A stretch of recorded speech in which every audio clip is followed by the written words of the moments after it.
বাহিরে দোকানে গিয়ে মটকা চা খাওয়া কি দরকার? মটকা চা খেতে ইচ্ছে করলো, আর আমার বাসায় যেহেতু মটকা রয়েছে, মাটির হাঁড়ি রয়েছে, মালাই তৈরি করা রয়েছে, তাইলে আর সমস্যা কি?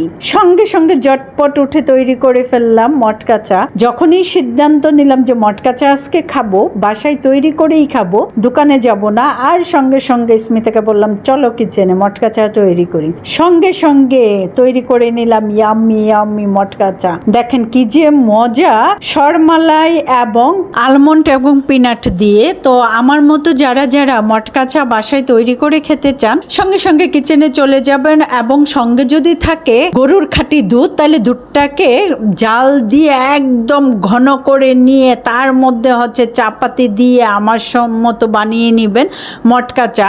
আর এর আগেই সরমালাই তৈরি করে নিবেন, তাইলে রেডি হয়ে যাবে টেস্টি টেস্টি সরমালাই মটকা চা।